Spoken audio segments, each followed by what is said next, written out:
né, nesse momento tão em alta esse tema, e eu já venho pesquisando ele há algum tempo. Acho que vai ser um debate bem interessante para a gente poder reconhecer algumas problemáticas que giram em torno da segurança pública, né, das políticas públicas, e tudo isso através de um olhar da criminologia. Eu até tentei não trazer muita coisa do direito, porque o foco aqui vai ser a criminologia mesmo, tá? Então, bem-vindo a todos. A gente vai hoje explorar esse impacto das câmaras corporais na atuação policial, e eu quero fazer uma abordagem mais generalista, assim, tanto trazendo os benefícios, e sim, gente, tem muitos benefícios, a gente escuta as pessoas fazendo ótimas propagandas disso, mas isso não significa que não existam desafios referente ao uso das câmaras corporais, tá? Então, e qual é o futuro dessa tecnologia, o quanto ela pode contribuir para a justiça, principalmente aqui no que a gente vai falar na justiça criminal. Então, para quem não me conhece, né, meu nome é Juliana Abscher, eu sou criminóloga, e eu vou aproveitar esse momentinho também para falar para vocês que estudam criminologia, que estão se formando, que coloquem isso na vida de vocês, de falar, eu sou criminólogo, eu sou criminóloga, sou criminologista, não sei qual a nomenclatura vocês gostam mais de usar, porque as pessoas também precisam passar a conhecer a nossa profissão. Então, eu sempre, quando alguém me pergunta qual é a sua profissão, eu falo, eu sou criminóloga. Sou sócia fundadora do Crimilog, que é o Instituto Brasileiro de Criminologia Aplicada, vice-presidente da Associação Brasileira de Bacharéis em Criminologia, advogada criminalista, já advogo há algum tempo, agora com mestrado deixei um pouquinho de lado, mas já tive esse caminho na advocacia criminal. Sou mestranda em criminologia na Universidade da Maia, em Portugal. E aí as outras coisas a gente não precisa ficar falando, né? Que sou professora e tal, tenho algumas capacitações, mas é só para vocês me conhecerem um pouquinho, tá bom? Então, vamos lá. Eu pensei em a gente falar sobre as bodycams, mas antes disso, a gente precisa ter umas considerações e reflexões iniciais, para a gente poder entender um pouco o contexto em que isso se dá, certo? Primeiro, não tem como estudar criminologia e não falar de controle social, certo? Acho que todo mundo aqui já está familiarizado, mas eu trouxe isso tanto na perspectiva de Hobbes, que é do contrato social, do controle social, que o Estado, com E maiúsculo, tem esse controle, tanto quanto na perspectiva do Foucault, que traz também o controle social ali para a gente. Então, a gente tem um controle social formal e informal, de modo geral, né? E o formal seria esse conjunto de mecanismos estatais que visa a prevenção e repressão do crime. Só que a gente também não pode esquecer que, embora a gente tenha o Estado que controle isso, o quão importante é o controle social informal, que é o conjunto de mecanismos não estatais que visa a prevenção e repressão não só do crime, mas do crime no sentido do direito penal, mas o desvio, os comportamentos que são ali modulados pela sociedade, dentro da nossa família, na igreja, na escola, nos clubes, nesses locais. Então, eu trago para vocês que quando a gente mais para frente for entrar no assunto das câmaras corporais, a gente tem que lembrar disso, que a gente também está falando de controle social de comportamentos, tanto desviantes como crimes e etc. Bom, o que a gente pode falar um pouco sobre essa questão também da sociedade e da vigilância? A gente traz lá, né, do criador do Jeremy Bentham, depois com ali, pela análise do Foucault, do conceito do panótipo. Eu sei que pode parecer agora que não vai fazer muito sentido, mas eu vou tentar depois juntar todos esses conceitos e prometo que todo mundo vai sair daqui entendendo um pouquinho mais. Então, Quando o Foucault trouxe essa ideia e veio analisar a questão do panótipo, o que era isso? Era essa torre dessa imagem aqui que vocês estão vendo, uma torre central de vigilância, onde um único vigilante observava todos os prisioneiros sem ser visto. E esse princípio, né, fazia com que as pessoas se sentissem vigiadas o tempo inteiro. E com essa vigilância, 24 horas, né, as pessoas modulavam o seu comportamento, né, uma auto-observação, uma autorregulação. E isso, né, na questão do panótipo, elas não tinham certeza que elas estavam sendo vigiadas ou não. Nas câmeras corporais, elas vão saber, sim, que estão sendo filmadas, vigiadas. Hoje, quando a gente anda pelas ruas de algumas cidades, principalmente capitais, a gente tem câmeras de vigilância por tudo quanto é lado, nas áreas privadas, shoppings, centros comerciais, mercados, tudo é vigiado, né? Às vezes tem até aquela figurinha, sorria, você está sendo filmado. Então, é essa ideia que eu quero que vocês coloquem antes da gente entrar no assunto especificamente das câmeras corporais. Que nós vivemos uma sociedade, que a sociedade tem tanto o poder do Estado, quanto o poder da própria sociedade, do cidadão, de vigiar, de controlar, né? Para garantir que esse comportamento seja adequado, que as pessoas tenham, né, esse comportamento esperado de uma conduta social, certo? Então, eu trouxe aqui para vocês, né, a referência, já a indicação de um livro. Não é uma leitura fácil, mas tem muitos vídeos no YouTube que ajudam, que trazem várias reflexões, que é o Vigiar e Punir, do Michel Foucault, tá? O Nascimento da Prisão. Ele fala mais sobre, né, as questões prisionais, mas principalmente essa questão do comportamento e a vigilância, tá? Então, esse conceito se popularizou, vejam bem, no século XX, mostrando essa aplicação lá nas instituições prisionais e tudo mais. Só que hoje a gente já tem o que a gente chama de panóptico moderno, que é essa vigilância 24 horas de câmeras presentes em todos os ambientes urbanos, como eu já disse, e essa aplicação também cada vez mais vem vindo no ambiente de trabalho e outros contextos sociais. Agora, deixa eu só parar aqui um pouquinho antes de ir para o próximo slide. Eu não sei se a maioria estava na apresentação do Calil ontem, mas ele falou uma coisa muito interessante sobre o nosso olhar de criminólogo, né? Ele trouxe até um trechinho do livro do professor Marco Aurélio, falando que a gente tem que se despir das nossas convicções pessoais para poder ter um olhar, assim, para a sociedade realmente o mais próximo, o mais verossímil possível da realidade. Então, eu sei que o tema de hoje é espinhoso, eu até falei, estava conversando com a Érica, assim, estou um pouco ansiosa, porque é um tema que tem aí alguns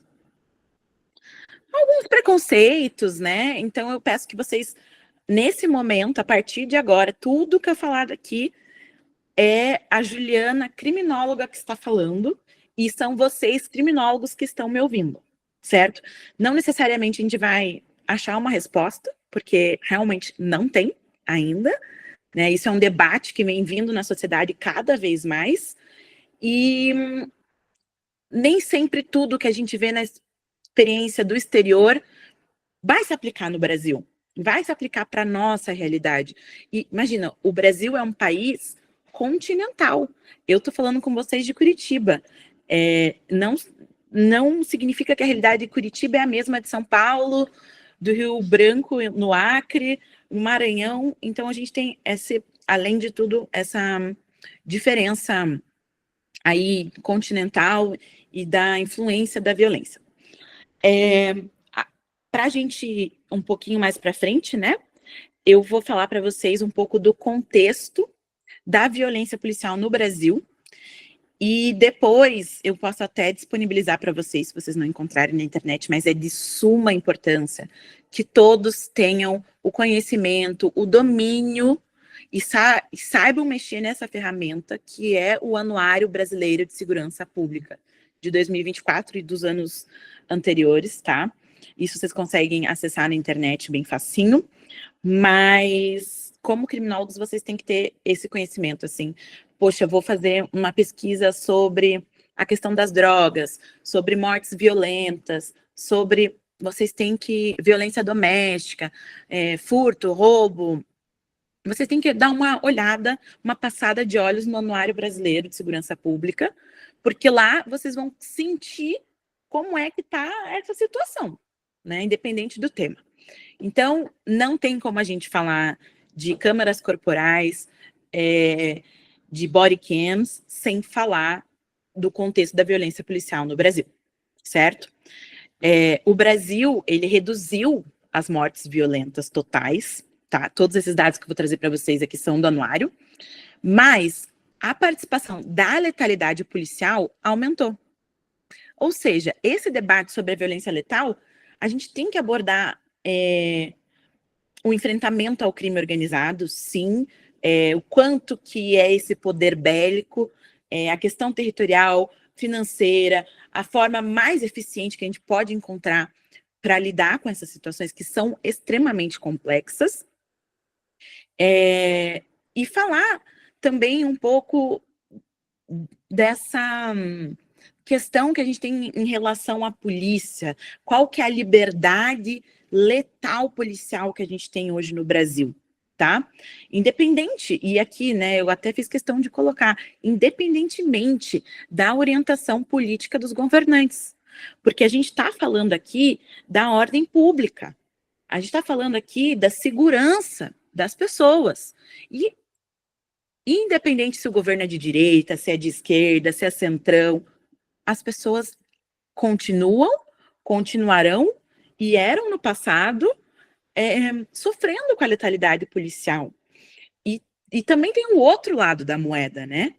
Os policiais também sofrem com isso. Eu quero que vocês recebam esse tema com isso, com essa curiosidade, com essa... Sempre preponderando os dois lados, enxergando o que pode ser feito tanto para a população, o que pode melhorar a atuação policial no Brasil, tá? E eu coloquei aqui em destaque que sempre que a gente faz uma pesquisa, alguma coisa, nesse ramo mais acadêmico, a gente tem que verificar a qualidade dos dados, sabe? Sem dados confiáveis, não há políticas públicas eficazes. Eu acho que vocês estão também familiarizados com o conceito de cifra oculta, que é aquilo que não chega para os dados, né? Nós, criminólogos, como a gente lida com a realidade, a nossa ciência é empírica, é do ser, a gente também tem que pensar, olha, os dados são esses, a gente tem que ter essa mentalidade questionadora. Então, muitos dos dados que eu vou trazer aqui para vocês sim, o que o governo disponibilizou, é o que o anuário traz, e geralmente os jornais, os veículos de informação, eles vão fazer referência ao Anuário Brasileiro de Segurança Pública, mas a gente não precisa simplesmente aceitar esses dados e comer ele ali com farinha e engolir. A gente tem que ter essa mente mais questionadora, tá? Então, assim, o Brasil reduziu as mortes violentas totais, mas a participação da letalidade policial aumentou, certo? Agora, vamos falar aqui dessa realidade alarmante em 2023, tá? Pela primeira vez, olhem que interessante isso. Pela primeira vez, o suicídio se tornou a principal causa de morte entre os policiais, superando até mesmo as mortes em confronto. E eu fico me perguntando, será? Será mesmo que é assim? Quantos policiais não morrem em confronto?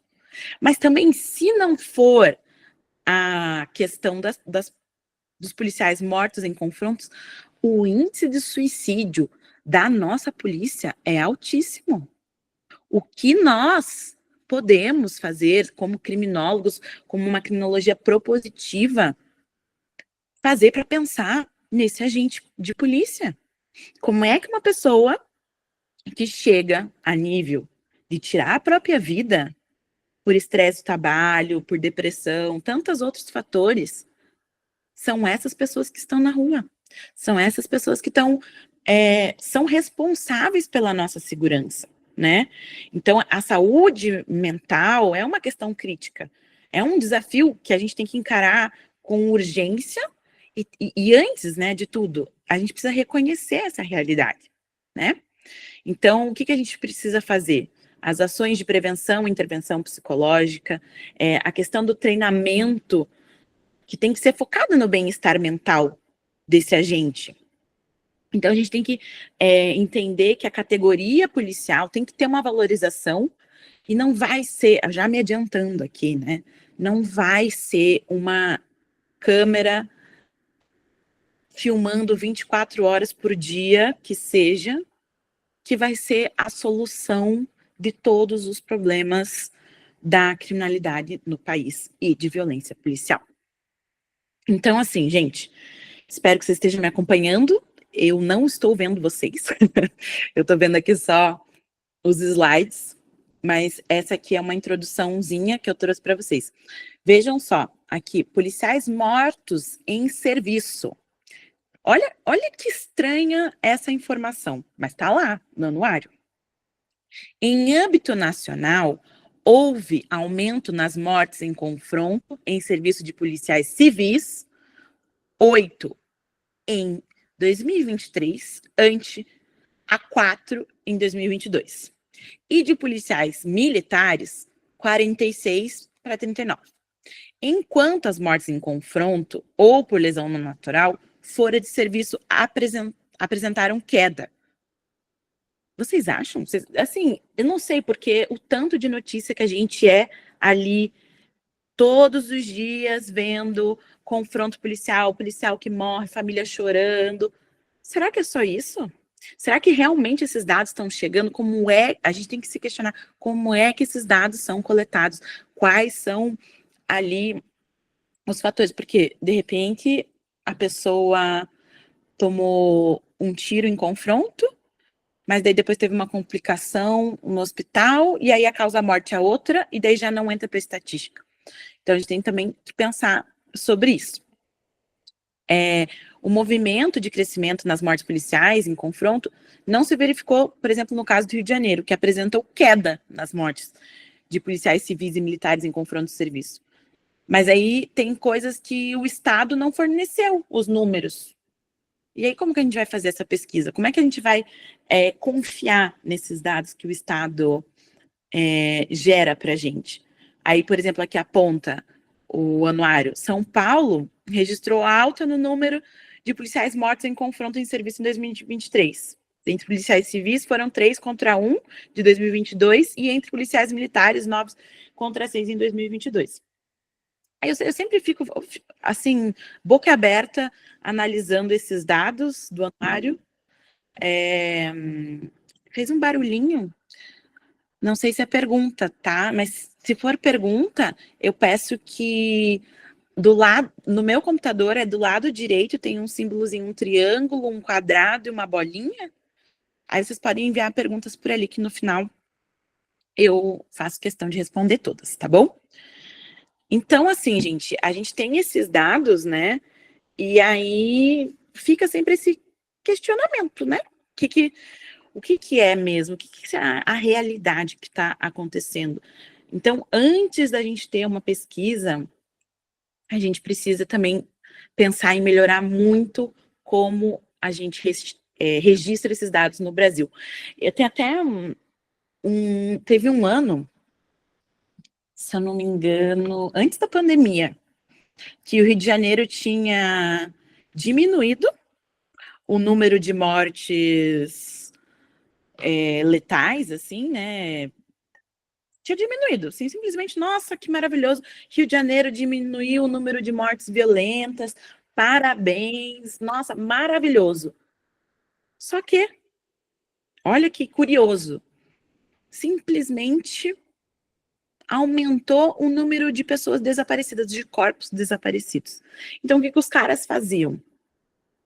Não vamos registrar como morte violenta e vamos colocar como pessoa desaparecida. E desaparecia aí.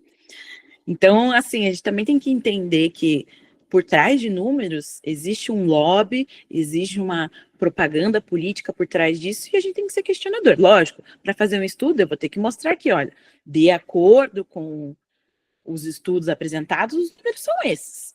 Mas sempre lembrar de ter essa visão mais questionadora. Então, dentro desse panorama aqui que eu trouxe para vocês, vamos agora, então, entrar de fato no assunto das body cams. Primeiro, o que são as body cams? Como que vocês vão encontrar elas por aí na literatura? O que é? Como que é? Então, vocês vão encontrar na literatura as nomenclaturas body cam, body worn cam, esse BWC, e câmeras corporais. Essas são as principais formas que vocês podem pesquisar sobre o assunto, né? Principalmente em inglês vai puxar muita coisa, muito artigo, até porque os Estados Unidos produz muita coisa nesse sentido da pesquisa. E, enfim, para quem ainda não está muito familiarizado com o assunto, o que é essa body cam? O que está causando esse rebuliço todo em São Paulo, no país, no mundo? Se usa, não usa, é bom, não é? Nada mais é do que um dispositivo implantado nas fardas do trabalho dos agentes de polícia. Geralmente é posicionado aqui na região do peito ou do ombro e tem o propósito de registrar as intervenções individuais e as interações com terceiros durante as ações da polícia. Aí aqui eu coloco sempre, né, mais ou menos onde eu pesquisei, mas depois se vocês quiserem entrar em contato comigo, eu mando material para vocês. E além disso, essas câmeras têm a capacidade de captar e gravar tanto imagens quanto áudio, proporcionando uma perspectiva única do agente da polícia durante a ocorrência. E aqui a gente já começa a sinalizar, eu peço que vocês já vão pensando aí, né, algumas problemáticas. Então, por exemplo, o agente que carrega esse dispositivo vai ter esse ponto de vista, vamos dizer assim, do que aconteceu naquela cena, naquele cenário. E agora, que é uma briguinha mais complicada aqui, que é em relação à ativação das câmeras, pode ocorrer manualmente ou automaticamente, seguido por um conjunto específico de procedimentos, que vai versar, vai variar de lugar para lugar, de acordo com as políticas e regras estabelecidas por governos e órgãos policiais. Então, aqui, mais uma vez, em que momento se deve ativar essas câmeras? Essas câmeras, elas vai ser o policial que vai decidir, aqui é o meu celular, né? Vai ser o policial que vai decidir, opa, uma ocorrência, ligo, começo a gravar, ou o policial vai sair, vai entrar no horário de serviço dele, e essa câmera imediatamente vai filmar ali, sem espaço de tempo nenhum, vai filmar tudo, gravar tudo. Então, essa já é uma problemática que a gente tem que pensar sobre, tá? Agora eu trago para vocês aqui uma coisa que eu achei muito interessante, que é a questão dos estudos sobre câmeras corporais, né? Como que são feitos esses estudos? Eu trouxe, mais para frente eu vou até colocar a citação, não coloquei aqui nesse slide, mas foi feito um documento que fez uma revisão literária e trouxe esses dados aqui para a gente. Obviamente, os Estados Unidos concentram cerca de 60% dos estudos sobre as câmeras corporais. Os estudos internacionais e multinacionais, que são aqueles estudos em conjunto, representam 14% dos estudos. e também sempre incluindo os Estados Unidos. Agora, eu achei bem interessante esse dado aqui. O Brasil ocupa a terceira posição, com 5 estudos, né? 3 em São Paulo, Santa Catarina, Rio de Janeiro, refletindo a crescente interesse e adoção nesse equipamento. Às vezes a gente tem uma síndrome, né, de se diminuir enquanto brasileiros, mas, gente, o Brasil produz muita pesquisa, e pesquisa boa, boa mesmo. Às vezes a gente fala assim, tem que pôr estudo de fora, tem que pôr isso, tem que pôr aquilo. Não, lógico que é interessante trazer estudo de fora, mas a gente também tem que reconhecer que o nosso país é bom nos estudos e vem crescendo nisso, né? E aí a gente tem outros países que trazem um pouquinho disso tudo, que é a Turquia, o Uruguai, o Canadá, a Austrália. Não tem aqui, mas que deveria estar escrito nos estudos internacionais. A Inglaterra também tem estudos muito interessantes sobre o assunto. Então, acho bem interessante a gente colocar isso.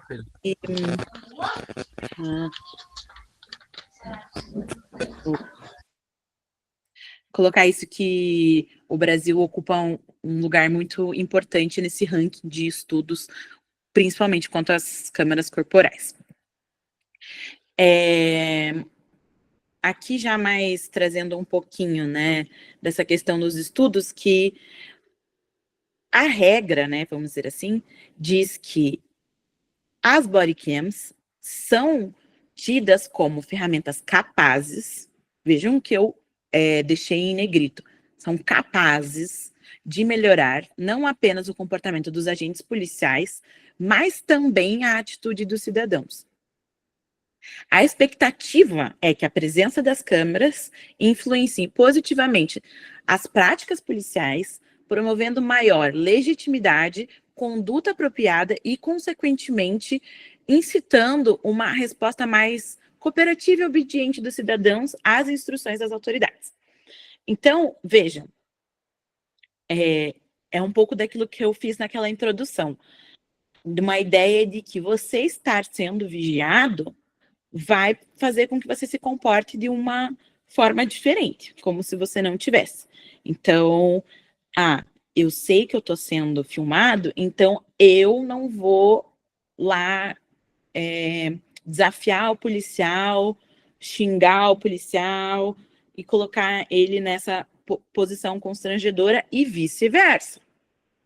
Então, o policial, em tese, sabe que está sendo gravado, que pode responder pelas suas ações, porque está gravado institucionalmente, até, dependendo do caso, penalmente, né? Vou me comportar como deveria. É exatamente isso. Parece que a gente está falando assim, com uma criança. Olha, você está sendo filmado, não faça isso, né? E aqueles vídeos das criancinhas que comem o marshmallow e não sabe que tá sendo filmada, né? Tipo, olha, vou deixar aqui o marshmallow para você, você não pode comer. Daí a criança sabe que não está sendo filmada, vai lá e come. Daí quando ela está sendo filmada, ela se policia. Então é mais ou menos essa ideia, só que, né, no âmbito ali da criminalidade e dessa violência policial. Eu não quis me aprofundar muito no histórico, né, porque eu acho que a gente tem muita coisa interessante para debater em conjunto, né? A minha ideia é também ouvir vocês sobre esse assunto, mas não tem como não falar disso e falar desde quando isso surgiu, desde quando as pessoas utilizam isso, sabe? Não, é importante a gente ter também um lapso temporal na nossa cabeça de como que essas coisas vieram e estão se projetando para o futuro. Para vocês terem uma ideia, no Reino Unido, né, já em 2005, tinha essa questão das câmeras corporais ganharem um impulso global, né? Depois, nos Estados Unidos, em 2003, durante a administração do Obama, começou a borbulhar mais ainda essa questão das câmeras, principalmente, não só as câmeras, porque assim, não existia câmera. Vamos partir aí, não existia câmera. Aí depois, vamos colocar câmera nas casas. Vamos colocar câmera nas ruas. Depois, vamos colocar câmera nas viaturas policiais. E mais ainda, tipo, as viaturas policiais não estão sendo suficientes. Então, vamos colocar, acoplar essa câmera no uniforme do agente. E isso se deu, né, por vários casos ali nos Estados Unidos, o caso de mortes do Michael Brown e tal, do Walter Scott, que impulsionaram essa demanda pública por mais transparência policial, né? Então, a gente também tem a questão não só da letalidade policial, violência policial, mas também, como foi dito ontem, né, do conceito de seletividade penal. A gente não tem como falar de criminologia e não lembrar de seletividade penal, né? Quem são as pessoas que vão encontrar um embate com a polícia? Quem são essas pessoas, né? Quem que vai ter essa desavença? Será que o policial trata exatamente igual a pessoa da periferia e exatamente igual quem mora no bairro mais nobre e tal? A gente sabe que a realidade não é assim. E vice-versa, né? Porque quantas pessoas não chegam para o policial e falam: você sabe com quem você está falando? Eu sou juiz, eu sou desembargador, eu sou médico, sou advogado, sou isso, sou aquilo, né? Então, isso também é uma segurança para o policial. E também aqui não teria como não trazer para vocês, né, o caso mais emblemático, que foi o do George Floyd, né, que tem muitas filmagens e de ângulos diversos, foram fundamentais para a sentença de 22 anos e meio de reclusão, né?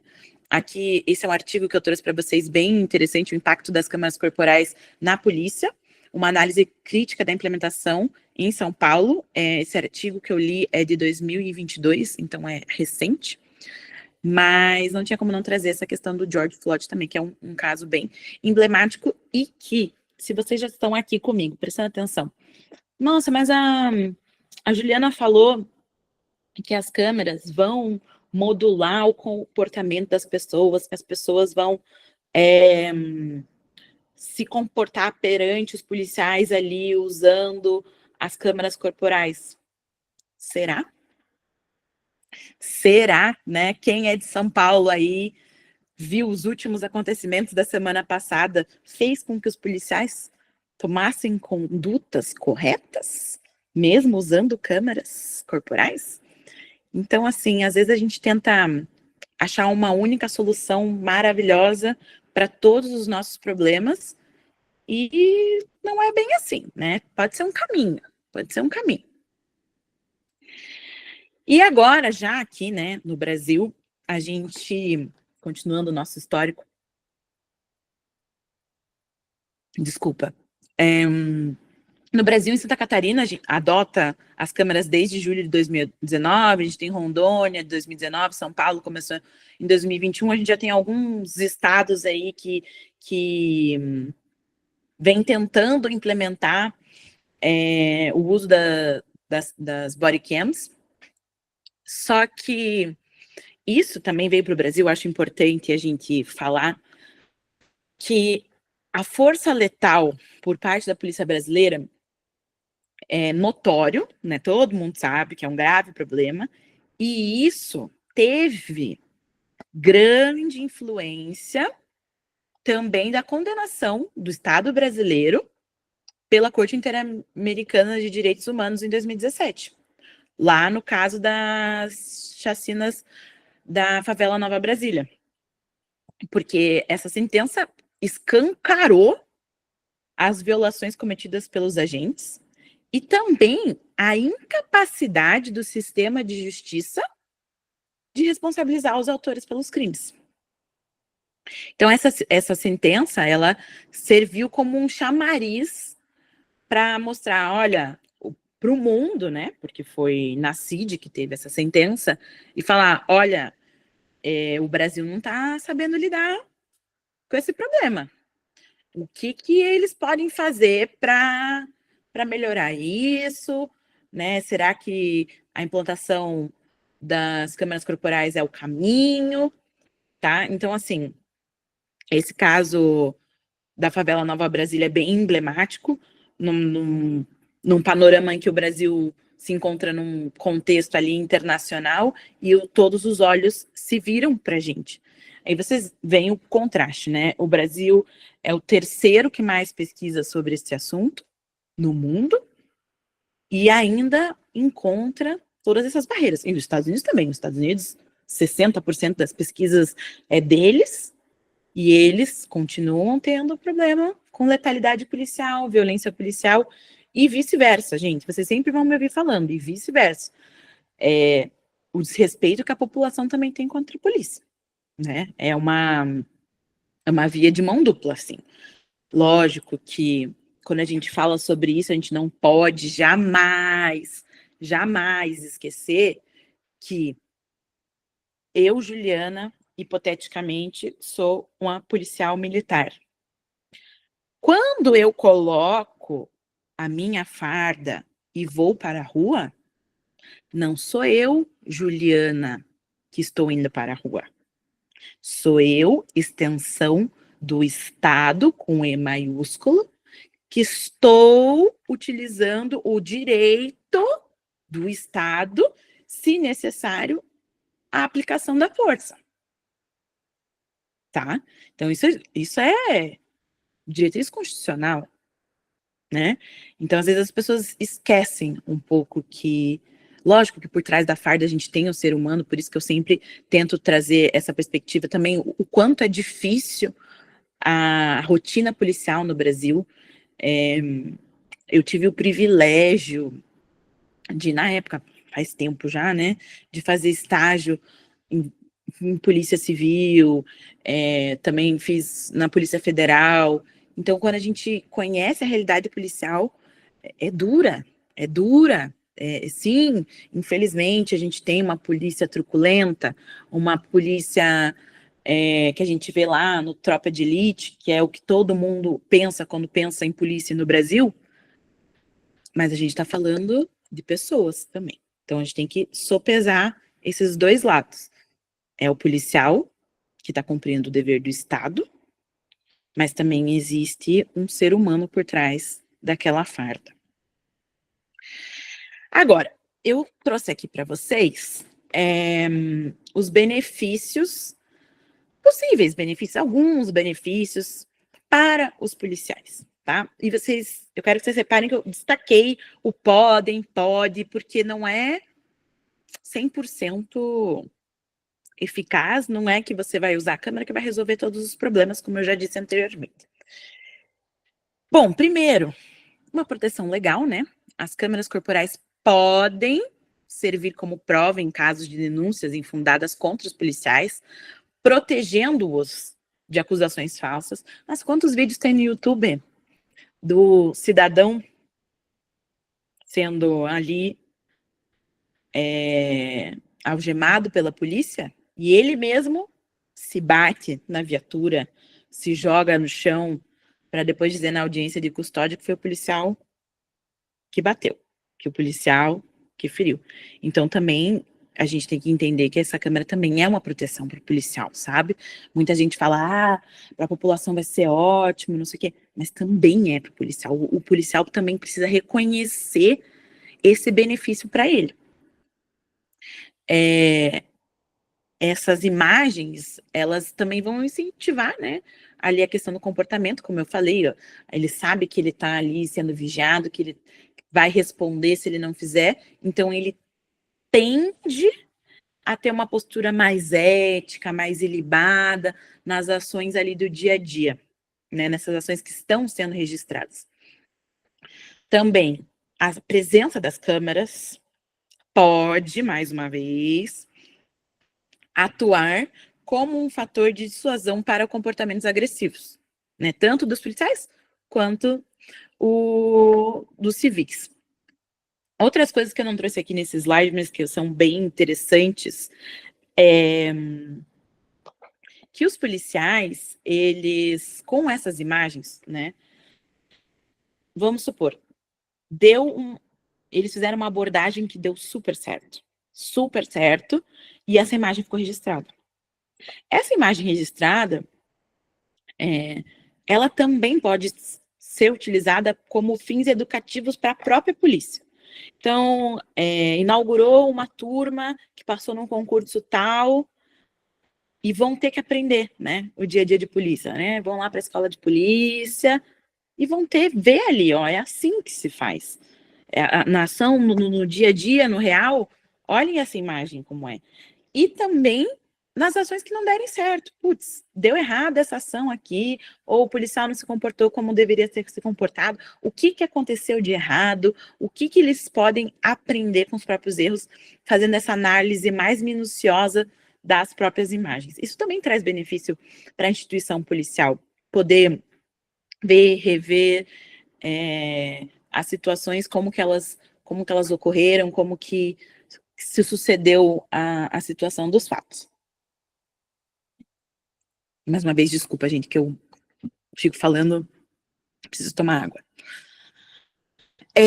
Benefícios para a comunidade, né? Então, isso aí que a gente já vem falando, a questão da segurança, né, que aumenta a segurança, a sensação de segurança, porque a população vai ver que o policial tá ali, sabe que está sendo filmado, também vai tratar melhor, gera uma questão de confiança, né, entre a comunidade e a polícia, que pode melhorar esse diálogo.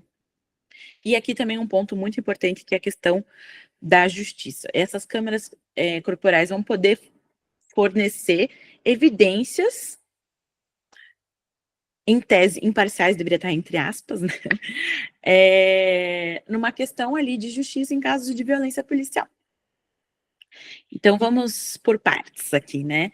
Ela traz tudo isso, né? Pode trazer tudo isso para a gente, mas assim, a gente tem que começar a fazer sempre questionamentos em relação a isso.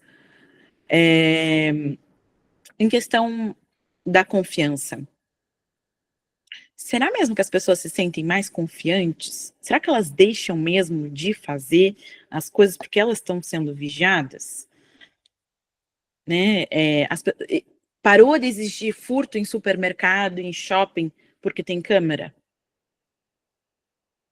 Infelizmente não, né? Seria ótimo se agora não tivesse mais nenhum caso de furto, assalto, roubo, violência doméstica, porque a pessoa sabe que ela está sendo vigiada.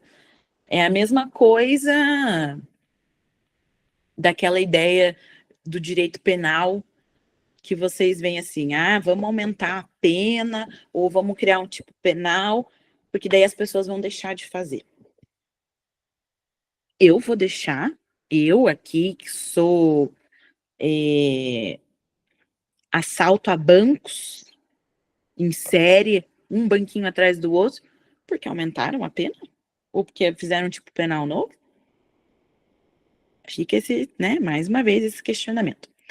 E da justiça a gente vai falar um pouquinho mais para frente, porque tem muitas problemáticas em relação à cadeia de custódia, questões éticas. Eu vou trazer um pouquinho mais para frente para a gente falar mais sobre esse assunto.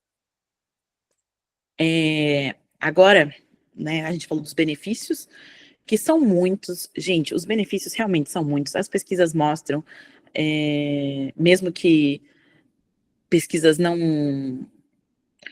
sei lá, né, essa questão dos dados eu sempre fico meio questionadora com relação a isso, mas a pesquisa mostra realmente a melhora da implantação, na implementação das câmeras corporais, mas a gente tem que pensar que não é só implementar, sabe? Isso traz muitos desafios que precisam ser pensados. Primeiro desafio, custo. Custo disso, que custo isso vai ter para o Estado brasileiro, né? Para os estados em geral, vou falar em âmbito federal, que custo vai ter isso? Qual é a manutenção disso? Porque a maioria desses equipamentos são importados e você não paga só a câmera, né? Tipo, comprei aqui a câmera, pronto, nunca mais tem que fazer nada. Tem a questão das licitações, tem a questão da manutenção, qual é o software que vai ser utilizado para armazenamento, os treinamentos, quem que vai, né? Aqui já estou antecipando, né? Os treinamentos, quem é que vai analisar essas imagens?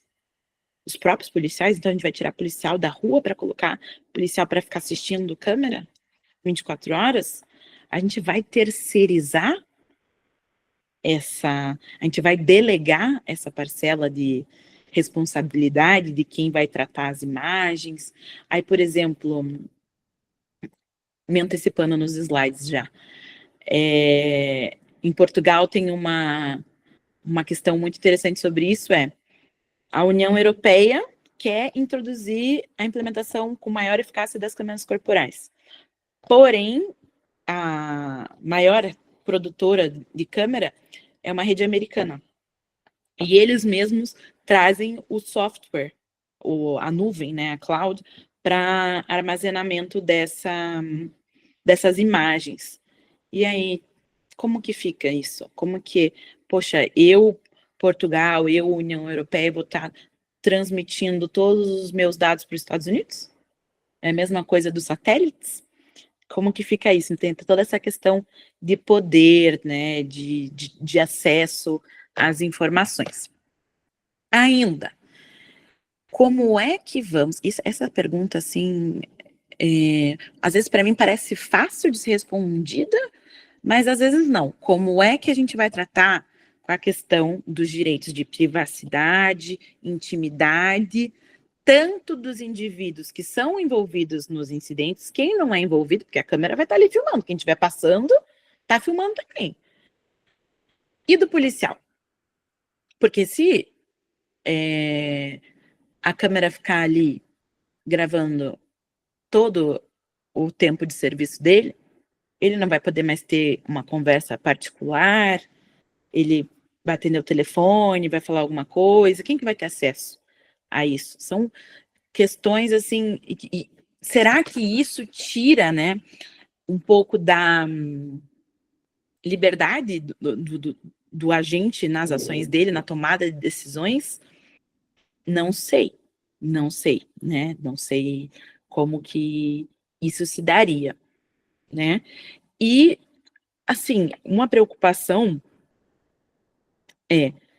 será que o uso único e exclusivo das bodycams, das câmeras corporais, vai acabar fazendo com que o Estado não invista em outras coisas que eles deveriam investir, como o treinamento dos policiais, né? Isso há muitos anos eu gosto sempre de falar. Eu tive o prazer de estagiar na Superintendência da Polícia Federal aqui de Curitiba, e eu fiz estágio no Sinarme, que é no setor de armas. E o meu chefe dava o treinamento para os policiais, né, regular, tipo assim, de tempo em tempo eles têm que fazer a capacitação ali das armas e tudo mais, e abria cursos especiais, cursos, coisas. Cara, será que as pessoas se inscreviam, que as pessoas tinham interesse? A gente está falando da Polícia Federal, que tem verba, né, ainda comparando com outros estados e até mesmo nas questões das guardas municipais. Então, que dinheiro, né, esses custos, esse treinamento, como é que isso vai se dar? Porque é uma ação que tem que ser coletiva, né? Vamos implantar, vai ter que ter treinamento, quem são as pessoas, vai ter que fazer esses cursos regularmente, né? Então, assim, são muitos questionamentos. Hoje eu quero que vocês saiam daqui com a cabeça aberta, como eu, pensando assim, meu Deus, quantas coisas temos que pensar para ver se realmente o quanto vale a pena e a que custo isso vale a pena, sabe? Aqui trago a questão dos treinamentos e diretrizes do uso, né? Porque terão que ser criados protocolos específicos para o uso da câmera durante os diferentes tipos de interações, né? Será que vai gravar ali 24 horas? Mas e se o policial... Não sei, gente, se o policial... Sei lá, se ele precisa ir ao banheiro, como que ele faz? Ele desliga? Ele vai ao banheiro com aquilo? Como que é? Né? Então, isso que eu também já falei para vocês, a questão da sensibilização do próprio policial, entender do impacto, da importância das câmeras corporais na sociedade, né? E nessa relação com a comunidade, trazer sempre essa questão mais ética do trabalho e de responsabilidade no uso disso, mas nunca esquecendo dessa questão da privacidade, da segurança de todos. Aqui a gente tem que fazer aquele exercício, né, da balancinha, de sopesar. Direito à privacidade, intimidade, ordem pública. Qual é a situação? A lei de proteção de dados vai abrir essa exceção? Porque a lei de proteção de dados vai dizer que tem que ter uma regulamentação própria. Então tem isso. A transparência, né? Como que vai ser esse mecanismo? Quem vai ter acesso a essas informações gravadas? São questões que, às vezes, a gente fica pensando assim, não tem problema, eu acho que eu sou a favor, até me mandaram uma pergunta, que eu tinha feito uma caixinha no Instagram para mandarem perguntas, e estava escrito assim, quem não deve não teme, né? Ou isso é para proteger vagabundo, coisas desse tipo. E, gente, a gente tem que olhar pelos... Tentar, né? Tentar abrir os olhos e tentar ver cada faceta do que está sendo nos apresentado. Porque será mesmo que é para proteger vagabundo? Não, né? A gente também vê o benefício para o policial. A gente também vê o benefício para a sociedade, mas a gente tem que tentar esse mecanismo aí para achar a melhor forma de lidar com a tecnologia. Às vezes a gente também tem um enfrentamento em relação a isso, as pessoas não querem se atualizar, não querem lidar com as questões da tecnologia, os avanços tecnológicos.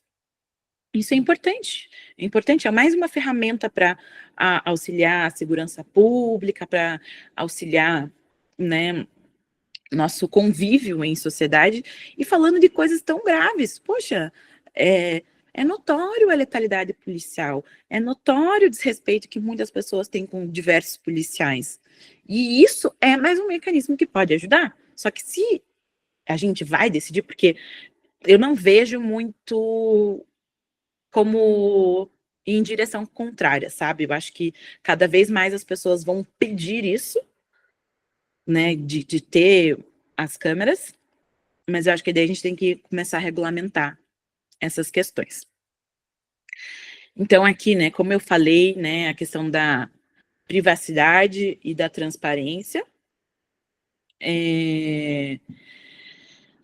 a questão do armazenamento também fica assim, outras questões. Quanto tempo essas imagens serão disponibilizadas?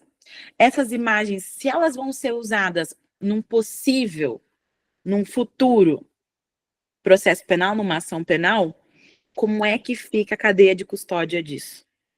É o próprio policial que vai analisar a própria imagem que ele mesmo filmou do ocorrido? Não fica meio... Não sei, não sou um pouco mal para vocês isso? Tipo, a gente está falando também, aqui é um pouco meu lado advogada, né? Das garantias. Como que vai ter acesso a isso, né? Essa cadeia de custódia dessa imagem, ela vai ser manipulada, não vai ser manipulada? Como que tanto a acusação quanto a defesa vão ter acesso a isso? Então, a gente tem que pensar nesses mecanismos que, felizmente ou infelizmente, também trazem entraves na legislação penal e no processo penal em si, né? Pode facilitar? Pode sim, muito. Mas isso vai precisar ter um cuidado para não ter, de repente, contaminação da prova, seria no caso de alguém manipular, cortar, desligar, putz, o equipamento falhou. Como que a gente vai lidar com essas situações, né? E mais uma vez, a questão do uso ético, da transparência. Eu coloquei isso repetitivamente nos slides para ficar claro mesmo que, sim, existem benefícios, Mas também existem esses entraves, essas coisas que precisam ser pensadas. Como que a gente vai lidar com isso no futuro, né? Ainda mais aqui no Brasil, que não tem exatamente uma regulamentação assim específica, todo mundo vai usar bonitinho, desse jeito. Se eu precisar recorrer a essa imagem, eu posso ter acesso, eu estava no dia, como que vai ser isso? Porque se vocês pensarem em outras situações que não relacionadas a crimes, assim, né? A gente já tem isso. Por exemplo, radar de trânsito. Ele fica lá, a câmera fica ali, filmando, filmando, filmando, filmando. Quando alguém excede a velocidade, ele tira a foto, ele fotografa. Mas ele tá filmando, filmando, filmando, filmando, filmando, filmando. A gente tem as câmeras nas ruas. Como que a gente vai lidar com isso? Porque às vezes a gente esquece. A gente até esquece que a gente tá sendo filmado, né? O que vão fazer com essa nossa imagem? Né? Hoje em dia, você vai ver, sua imagem tá lá, na Rússia, sei lá eu onde, nem sabe, nos Estados Unidos. Então a gente também tem que ter um pouquinho dessa preservação, porque às vezes a gente acha que nunca vai acontecer com a gente, mas os cybercrimes estão cada vez mais aí, cada vez mais usando as imagens das pessoas, e isso é um problema que a gente tem que se preocupar, né? Agora, e o Brasil? E o Brasil, minha gente?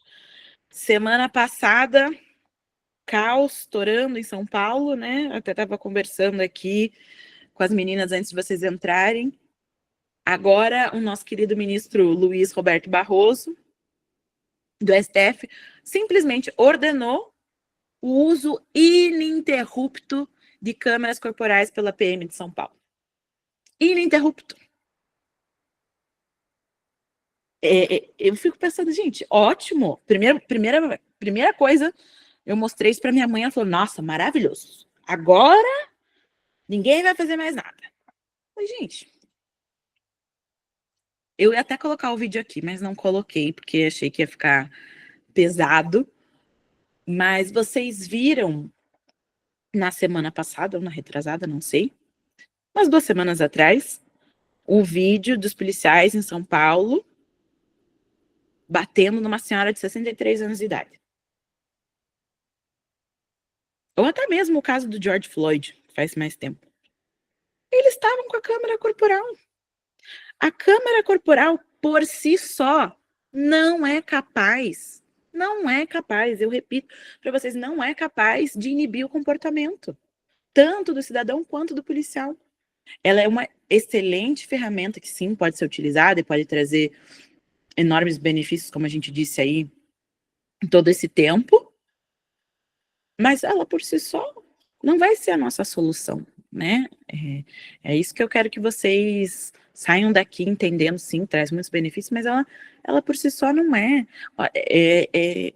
É realmente ter ali um treinamento para as nossas polícias de como abordar as pessoas na rua, as diversas situações, porque às vezes o policial está numa situação que ele nunca imaginou que ele estaria. E às vezes ele não sabe lidar com aquilo. Então a gente precisa também ter um melhor treinamento, que eles tenham um leque maior de como abordar as pessoas e lidar com essas diversas situações do dia a dia. Poxa, a gente está falando, não se esqueçam, o número de policiais, se é verdade ou não, né? Mas é o que disse no relatório, que cometeu suicídio, conseguiu superar a letalidade, a morte dos policiais em confronto. Os nossos policiais estão doentes. A gente tem que tratar isso. Como que um policial nessa condição vai para a rua lidar com qualquer situação, esteja com câmera ou não? Esteja com câmera ou não. Pensem nessa reflexão. A gente tem que cuidar dos nossos policiais, da saúde mental, da saúde física deles também, né? Temos aqui essa ótima ferramenta para usar. Mas e o resto? E o resto dos treinamentos que são necessários, sabe? E também começar a sinalizar a população, né? A população também tem que ter consciência. Olha, a senhora 63 anos, a senhora está sendo filmada. Aqui, isso aqui é desacato. A senhora pode responder por isso. E como lidar com toda com essa situação? Então, eu trouxe aqui também um documento muito importante para vocês, que é o relatório do Ministério da Justiça e Segurança Pública. Esse relatório, ele foi um documento feito por meio da Diretoria do Sistema Único de Segurança Pública, da Secretaria Nacional de Segurança Pública, num contexto para trazer esse projeto nacional de câmeras corporais.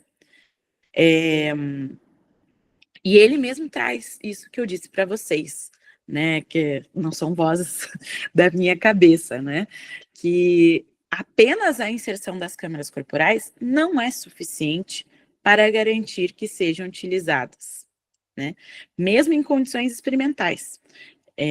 Aqui ele traz também que um conjunto dos experimentos mostram que o percentual de acionamento pode ser muito variável.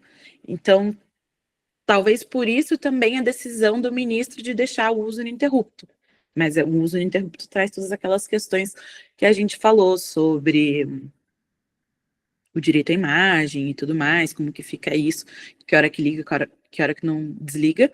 Mas se for o acionamento pelo policial, vai depender muito do contexto que o projeto ocorre, os níveis de violência de cada lugar, né, para ter o acionamento.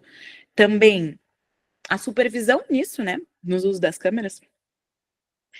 Se o policial não ligar, ele vai ter alguma questão ali, como que vai ser, o treinamento, o retreinamento e a clareza, né, do mandato de uso desses equipamentos.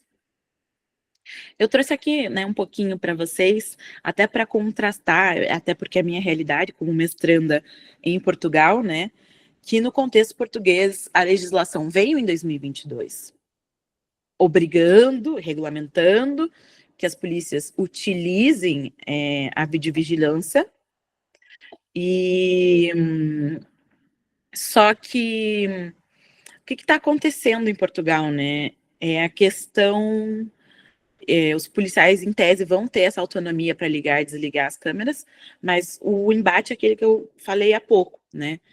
A União Europeia está ali e Portugal travando essa questão do material comprado, quem vai ter acesso à cloud, quem vai ter acesso a esse armazenamento. Então, a gente tem o Brasil agora com essa decisão que manteve o uso ininterrupto, e Portugal na contramão, dizendo que o policial vai acionar, vai ter essa autonomia para acionar ou não a câmera. Aqui, gente, que eu acho que é muito legal de trazer para vocês, estou quase terminando a minha fala, prometo, não quero me alongar muito, quero mais ouvi-los, sobre os contributos do projeto, né, desse projeto para a criminologia. E eu trouxe aqui um pouquinho do Eugênio Zaffaroni, que eu simplesmente adoro ele, que a criminologia, ela deve, não é pode, ela deve investigar e propor publicamente meios mais eficazes para a redução dos danos anteriores, né, aqui falando do crime. Então, a criminologia, ela não é... A gente tem que entender que a criminologia, a gente não vai ficar só aqui debatendo, falando. A criminologia é propositiva. A gente tem que vir aqui e trazer solução.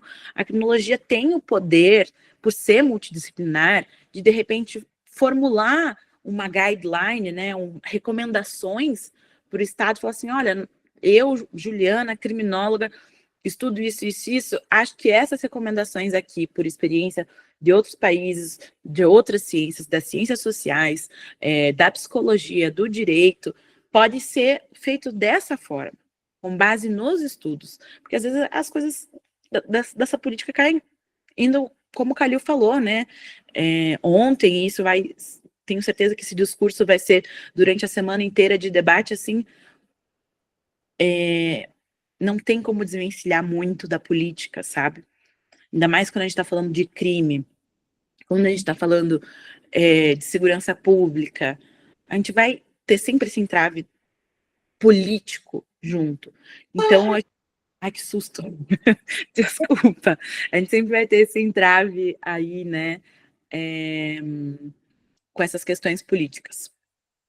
E agora eu trouxe aqui, para finalizar, não são respostas, mas são questionamentos, né? As câmaras corporais realmente contribuem para a redução do uso excessivo da força policial? Será? Eu acho que sim, pode ser uma ferramenta muito importante, como eu venho dizendo durante toda a minha fala aqui. Mas é só isso, né? Então, as câmaras corporais, elas têm um impacto direto na melhoria da transparência e responsabilidade das forças policiais? Cara, é uma excelente ferramenta para isso. Agora, quais são os desafios éticos que a gente vai enfrentar relacionados às câmaras corporais? Especialmente em relação à privacidade de cidadãos policiais. 24 horas? 24 horas filmando? Meu senhor ministro, como é que quem vai lidar com esses dados? O policial não vai poder mais nem ir ao banheiro, não vai poder mais nem a policial mulher não vai poder ligar para o marido e vice-versa? Como que fica isso?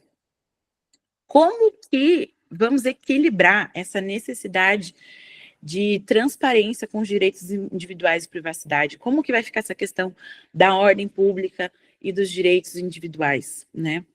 A adoção das câmeras corporais pode ser considerada uma solução fácil para problemas estruturais mais profundos nas forças policiais, como a falta de formação, de mudanças culturais dentro das corporações. Eu acho que aqui tá, sabe, a chave do negócio. Mudanças culturais dentro das corporações. A gente tem necessidade cada vez mais de soluções imediatas, soluções únicas para problemas complexos. E eu tinha um professor na faculdade que falava assim: problemas complexos, soluções complexas.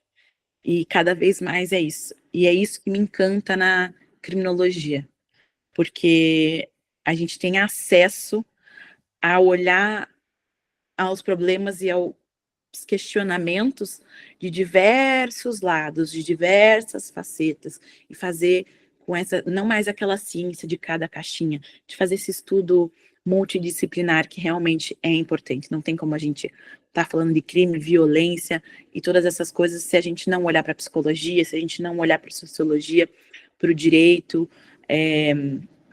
para tantas outras ciências que agregam, né, o estudo do fenômeno do crime. E quais as políticas complementares são necessárias para que as câmeras corporais sejam realmente eficazes no contexto da segurança pública? Então fica aí, gente, a nossa reflexão de hoje. Eu vou encerrar aqui, mas antes gostaria de agradecer imensamente vocês por me ouvirem, mais uma vez ao Fórum pelo convite, por poder trazer aqui para vocês essas reflexões, essas perguntas, que nem sempre tem resposta, mas para um debate que tem sido muito necessário sobre isso. E agradeço a todos. Deixa eu encerrar e ver aqui como é que eu faço para voltar para vocês. Prontinho. Vamos ver aqui como que eu faço para ver as perguntas, Érica.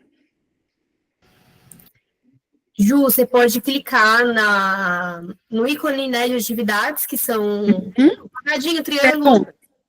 Perguntas. Nossa, Isso, meu Deus. aparece para você. Muitas perguntas. Vamos lá. Que eu gosto. Vamos participar. Espero que vocês tenham gostado aqui da palestra. Vamos para as perguntas. Tem uma coisa no chat também, deixa eu ler. Perguntas no final, fórum, beleza. Ok. Acho que é isso. Boa noite para todo mundo que deu boa noite. Vamos para as perguntas, então.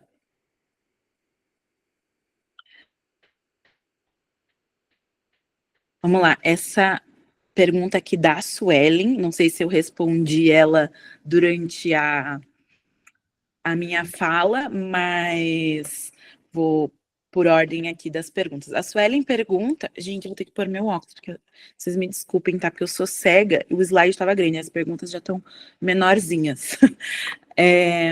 Há protocolos específicos para o uso de bodycams em ocorrências críticas, como perseguições ou confrontos armados? Outra coisa, existem situações em que o uso das câmeras corporais pode ser prejudicial à atuação policial, e como as imagens das bodycams são armazenadas e protegidas contra a manipulação?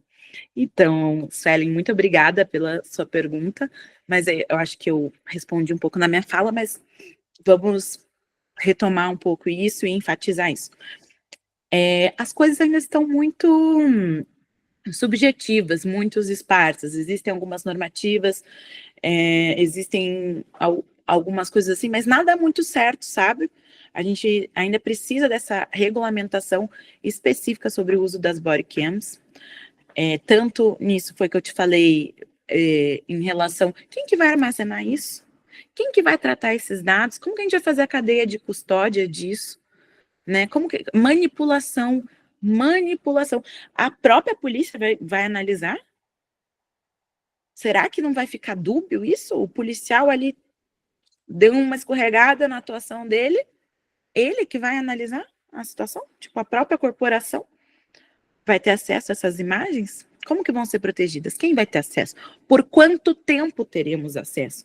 São perguntas que ainda não têm uma resposta certa, né? Que a gente tem aqui agora que se preocupar com isso, porque à primeira vista, as bodycams são as meninas dos olhos da situação do combate à violência policial e é assim, a solução de todas. Gente, como vocês querem fazer agora? Porque tem mais perguntas, vocês querem que eu responda a todas? Como que a gente faz aqui? Vamos ver. Juliana, tem algumas pessoas com a mão levantada, eu acho que dá para ir intercalando, o que você acha? Isso, então vamos ver, vou abrir a fila aqui, tá? Que devo ver por ordem. Tá bom. Quem levantou a primeira mão foi a Karen. Karen, por gentileza. Juliana, primeiramente agradecer pela palestra, foi maravilhosa. Eu não sei se você chegou a falar, porque aconteceu uma confusãozinha aqui na porta de casa, deu polícia, eu precisei verificar. Mas eu vi esses dias falando na questão de tirar da polícia as bodycams, sei lá como é que fala. Eu não sei se você chegou a falar, porque se tiver, eu acho que eu perdi. Eu não entrei nesse assunto, até porque queria evitar um pouco de polêmica, mas vamos lá. Por exemplo, em São Paulo, já teve assim, vamos tirar as bodycams, vamos colocar as bodycams, vamos tirar, vamos colocar. E aí agora voltaram para trás e falaram, não, vamos ter bodycam sim, que é importante para a população.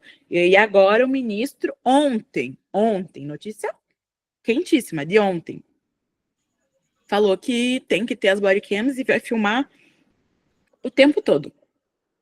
Vamos ver aqui mais uma pergunta, daí depois eu passo a palavra para Cleide, tá bom? Deixa eu voltar aqui só para as perguntas.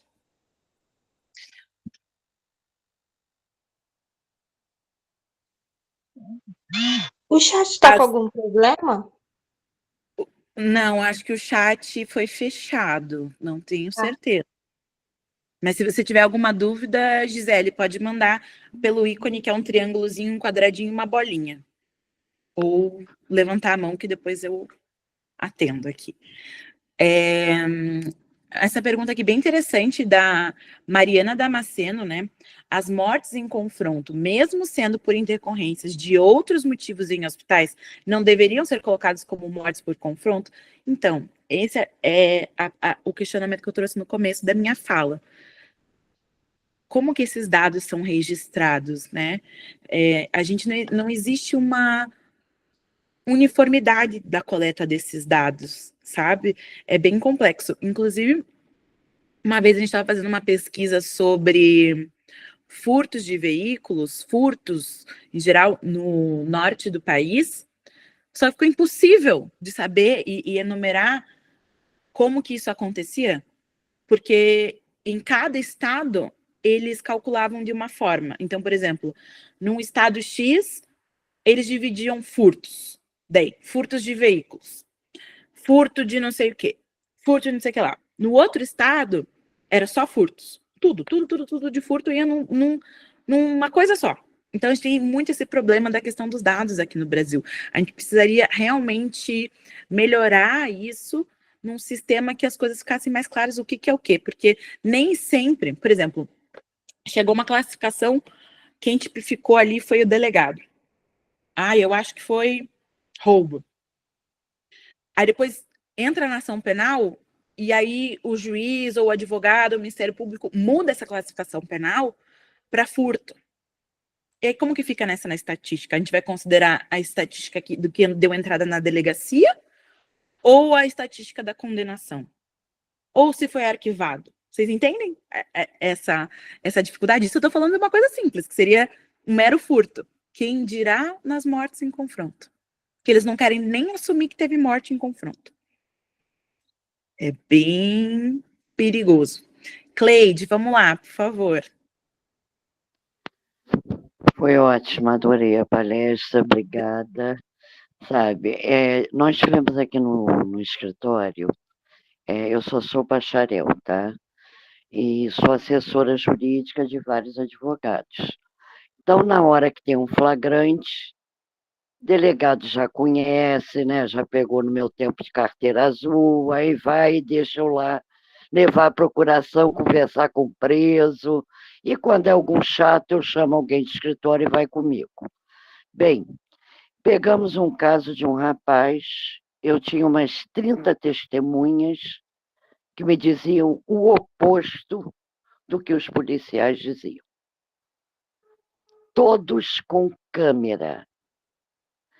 Quando o delegado pediu, né, as imagens, os policiais responderam que estava sem bateria. Então, quer dizer, nós ainda temos esse problema, tem que ser carregado que nem telefone, é isso? Ou usa pilha? Pois é, Cleide, pois é. Tem que ser carregado. Tem que ser carregado. Aí, e depende de marca, e depende de N fatores, né? Depende da marca, depende... Porque, assim, tem câmera que começa a gravar uns segundos antes, câmera que é depois. É o próprio policial que vai acionar essas câmeras? E o que vai acontecer com esse policial que não acionou? É assim... Bem, o delegado disse que... Ah, não tem, então não tem, né? Mas deu a entender que se tivesse, ficaria sob a tutela da civil, tá? Exatamente. São esses questionamentos que precisam ser feitos. Veja a importância desse nosso debate aqui, né? Quantas coisinhas vão aparecendo em relação a isso.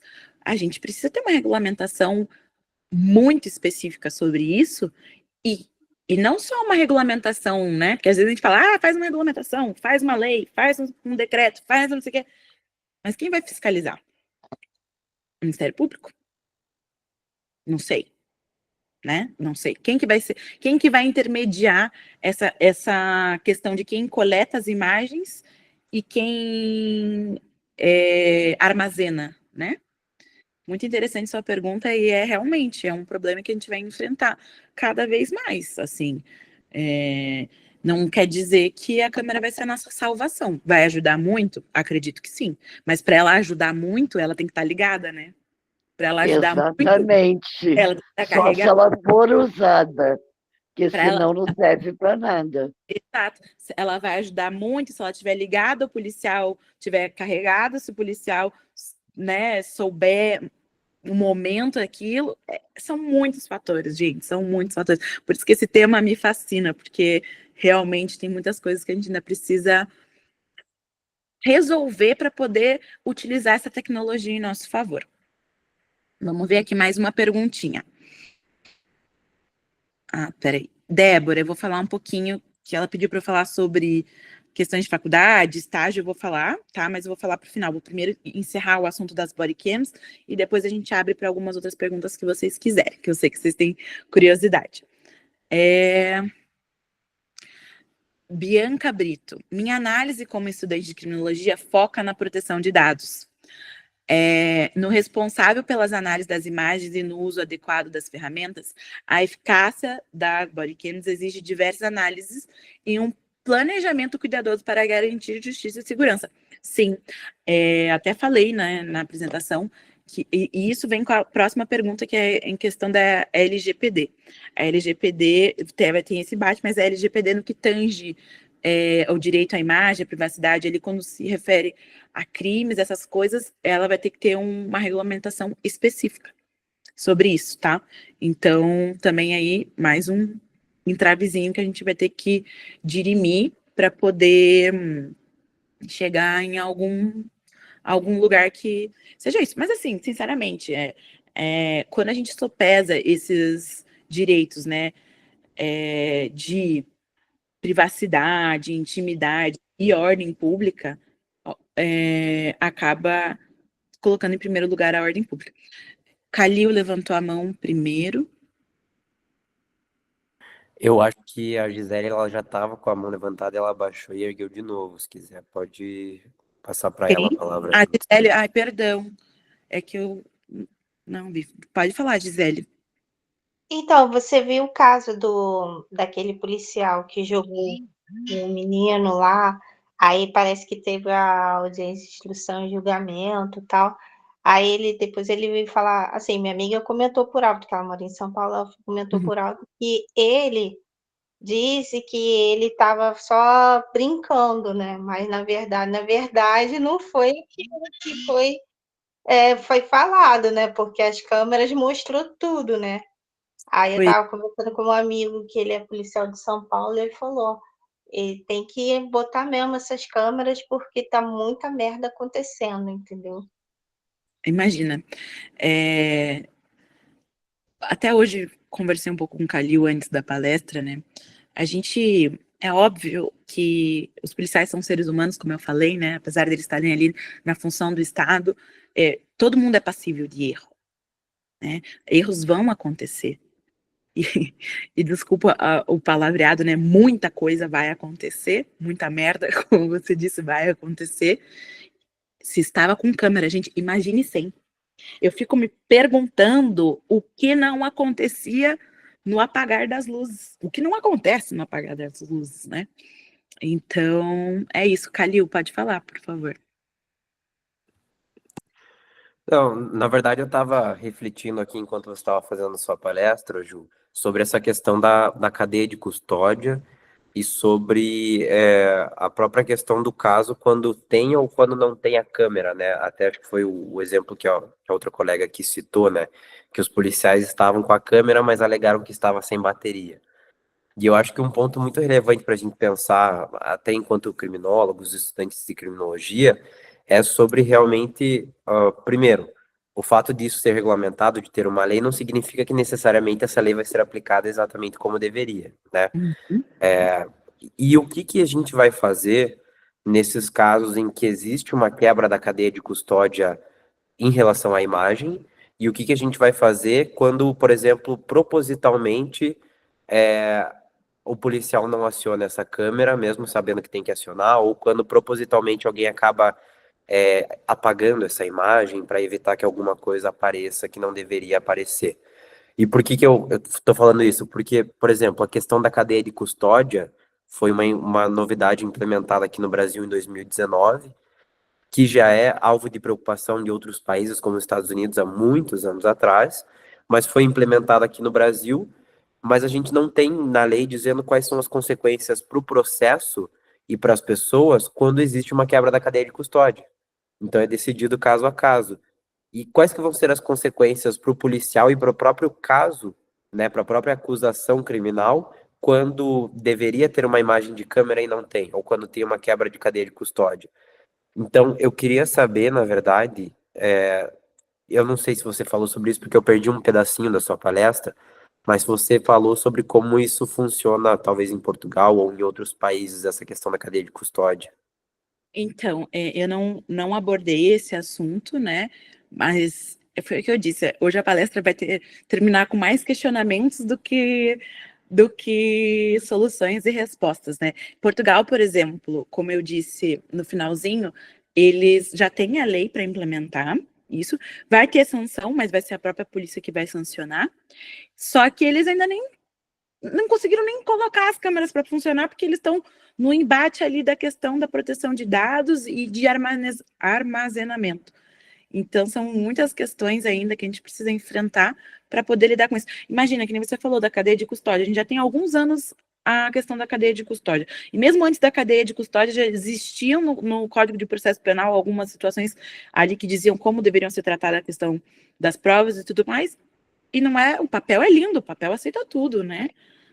A prática é complicado. Gente, eu vou tentar vir mais aqui para mais perguntas. Não sei, Calil, se eu te se eu te deixei uma resposta, mas é mais ou menos isso. Deixa eu ver aqui que tem mais perguntinhas. Proteção de dados, acho que a Bianca Brito perguntou, eu respondi. LGPD também do João Pedro foi junto nessa pergunta. Aqui eu acho que é uma questão muito importante, que é da Fernanda Bazani, acho que é assim que se fala. Pois, infelizmente, a população não respeita mais as autoridades. Hoje em dia, todos acham que podem fazer o que quiserem, pois o judiciário é falho. O famoso prende versus solta. A polícia está na rua todos os dias, sem saber se voltam para suas famílias. É isso, gente. Olha, eu concordo totalmente com a Fernanda, sabe? É fácil falar quando a gente não tá na rua, quando a gente não é o policial. Mas isso não significa que o policial pode sair usando da violência que o Estado lhe conferiu à torta e à direita. O policial, são tantas outras circunstâncias, não é uma câmera que vai resolver. Um policial hoje não é bem remunerado. Não é bem remunerado. Olha quanto ganha um juiz. Olha quanto ganha um policial. É uma disparidade absurda. É uma disparidade absurda. E o policial nem sabe se vai voltar para casa. O policial não sabe se vai voltar para casa. Aí eles acham que só colocar uma câmera no uniforme vai resolver. É complicado. Diga, Fernanda.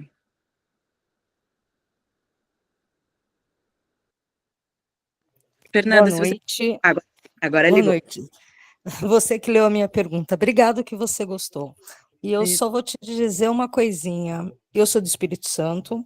Uhum. Infelizmente, a polícia, sim, é muito mal remunerada. E eu vivi na pele a greve da polícia que teve aqui no estado. Foi um caos. Foi muito difícil para a população. E poderia ser muito melhor vocês serem remunerados, mas foi complicado. E o uso das câmeras seria muito bem para todos os estados, não só para um em si. Me ouviu? Ouvi sim, agradeço a colaboração. Eu acho que é isso que torna a nossa discussão cada vez mais rica, principalmente aqui, que tanto a associação quanto o fórum proporcionam essa troca, né? Cada um de nós mora num estado, numa realidade diferente, então é isso. Mas infelizmente, mesmo tendo tanta diversidade, algumas questões são muito comuns. Sendo eu uma só delas. digo, desculpa, eu só digo uma coisa. Eu espero a todos, de todos os estados, que a polícia dos estados de vocês jamais entre em greve. Sim. Tudo bem que não é permitido. Mas a gente sabe. Às vezes é a ferramenta que fica, né? Mas assim, nós fomos o primeiro estado que aconteceu isso. Uhum. E foi difícil, que teve que vir a intervenção militar para apaziguar e tentar resolver. Foram 21 dias bem complicados. A notícia que ia na mídia, em partes, muita coisa era verdade, muitas coisas eram muito mentiras, porque a realidade era muito maior. Eu vou Obrigada, Fernanda. Eu vou abrir aqui a palavra agora para... Deixa eu ver a fila, porque tem a Karen. A Karen, por favor, Karen, depois Yasmin, tá? Eu ia te perguntar junto da primeira pergunta, porque é o seguinte, pelo que você falou e o Calil também, eu tenho um primo, ele é policial, ele quase morreu, foi baleado aí por um bandido, mas graças a Deus tá tudo bem, e eu penso assim, porque tem as câmeras do olho vivo, eu não sei se é no Brasil inteiro como que funciona, porque na minha cidade tem, eles tiraram de vários pontos, só que agora eles voltaram com tudo. E já colocaram câmeras que você vê que pega de vários ângulos mesmo, assim. Parece que são assim, tem uma câmera grande e tem outras 5 pequenas ao redor.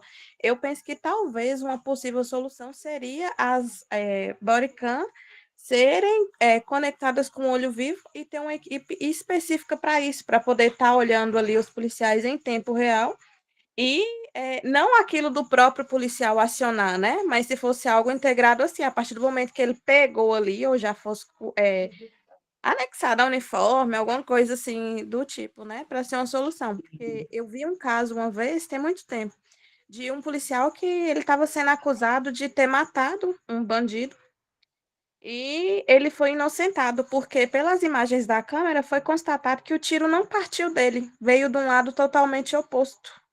Então, isso aí foi crucial para ele não ser julgado culpado, né? Ele foi inocentado. Sim. É por isso que eu digo que a gente vê que alguns policiais são contra a utilização das câmeras corporais, mas isso mostra também o quanto elas podem auxiliar o próprio policial, a própria corporação. Ela pode dirimir esses conflitos. Muito obrigada, Karen, pela sua participação. Opa, fechei aqui o microfone sem querer. Vou olhar aqui mais umas perguntas que tem. Suelen, nananana, foi, Fernanda. Gente, tem muitas perguntas, mas eu vou tentar responder todas. Se vocês tiverem com tempinho, eu vou respondendo, tá? Érica, qualquer coisa você me fala. Juliana, fica tranquila. Eu, por mim, fico aqui a noite toda te ouvindo, porque tá assim, simplesmente sensacional. Eu tô aprendendo muita coisa nova e boa. Que bom, que bom. Então, vamos lá, gente. Vamos dar seguimento aqui nas nossas perguntas. Outra pergunta aqui da Bianca Brito. Juliana, você falou que a criminologia não só debate o assunto, ou só faz reflexão nesse tema. Como seria, mais ou menos, o trabalho de criminólogo? Apresentar uma outra maneira melhor de implementar as bodycams? Um projeto, pesquisas sociais com fontes confiáveis? Sim, eu acho que, embora a nossa profissão ainda no Brasil seja muito nova, né? A gente tem esse caráter propositivo, esse caráter de lidar com a realidade. Eu acho que as nossas pesquisas daqui para frente vão trazer muitos contributos para a sociedade. É algo que me fascina na criminologia em relação a isso, e nada impede, como a partir de agora, que as turmas forem se formando, as pessoas foram conhecendo mais a nossa profissão, como eu disse no começo, não sei se você estava bem no comecinho, Bianca, o quão importante é a gente falar: o meu nome é Juliana, eu sou criminóloga, eu vou entrar numa consulta lá, eles perguntam os nossos dados e dizer isso, para a gente ganhar esse reconhecimento, ganhar esse espaço. Como em outros países, os criminólogos fazem parte mais da segurança pública, e aí trazem essas perspectivas da realidade e de guidelines, né, para vários assuntos, não só para as bodycams, para todos, né? Então, o criminólogo tem ampla atuação em diversos setores, em outros países, e por que não na segurança pública, né? Uma pergunta aqui da Leidilane Silva, também uma pergunta aqui que fala sobre como ficaria a manutenção. Logo pensei sobre isso. Quem faria? O custo disso? E elas ficariam os plantões todos direto e a parte da higienização? Nossa, nem tinha pensado na higienização, ainda tem isso. Muito bom isso que você trouxe. Higienização pessoal. Falar com a família, por outro lado, teria uma segurança para os profissionais, para os civis também. Então, é isso que a gente trouxe no debate, mas essa questão da higienização, eu vou até anotar aqui, que é uma coisa interessante que eu ainda não tinha visto nas pesquisas que eu fiz. Mas é algo de se pensar. E eu fico pensando, porque além do custo, né, do material em si, a gente teria que ter mais efetivo, tipo, já falta efetivo, a gente já não tem policial suficiente para atender a demanda. Aí a gente ainda vai ter que ter mais policial para atender isso, a gente vai terceirizar, como é que fica? Dando seguimento aqui às perguntas. Caroline Souza. Juliana, boa noite. O uso das bodycams é obrigatório em todos os estados ou opcional de cada estado? Pode futuramente ter possibilidade de ser criada uma lei obrigando todos os estados a aderir às bodycams? Então, hoje não são todos os estados que têm, tá nessa crescente, alguns tentando implementar, outros não tentando, e, como eu disse, ainda está tendo esse projeto de lei para obrigar e uniformizar todo o entendimento em relação a isso. Geraldo, querido, obrigada pelo comentário, muito feliz que você está aqui. Sara Silva. Juliana, linda palestra, nos faz pensar...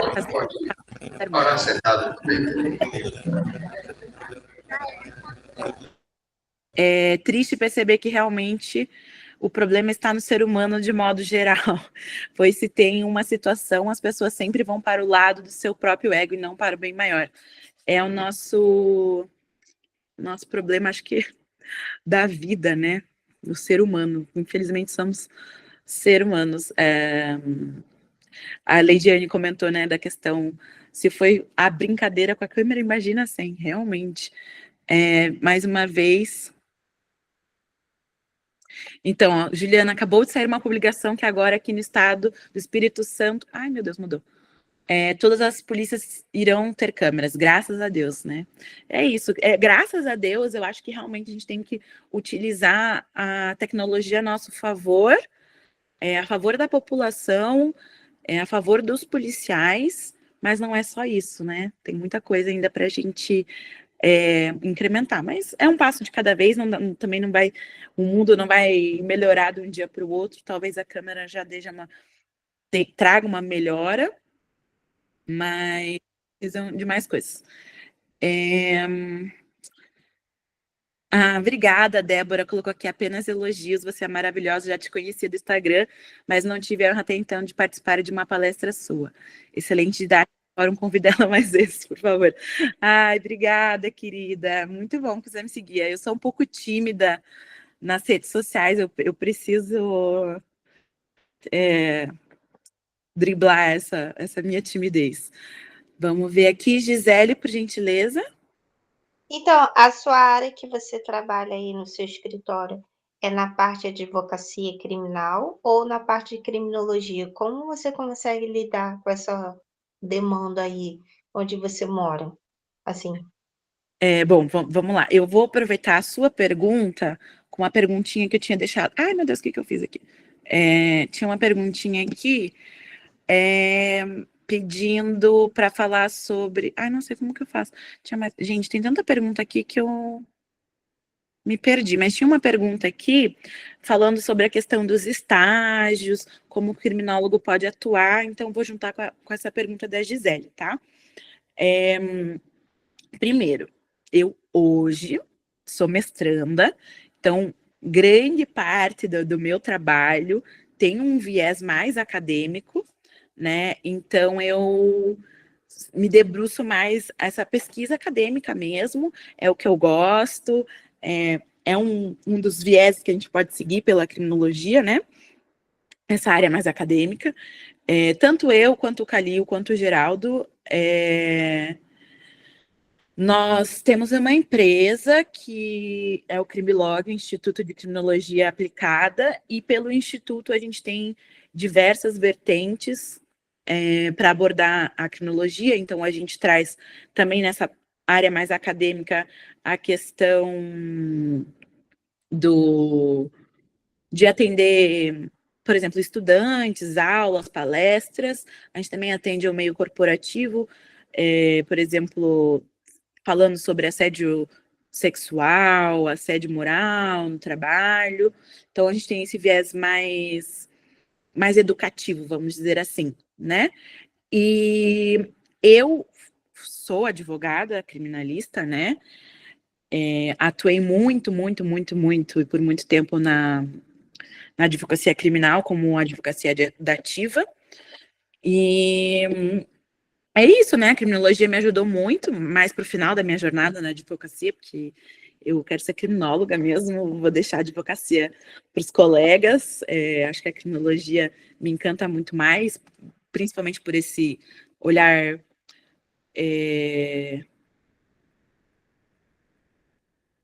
Deixa eu ver só um pouquinho. Aqui que tem uma coisa.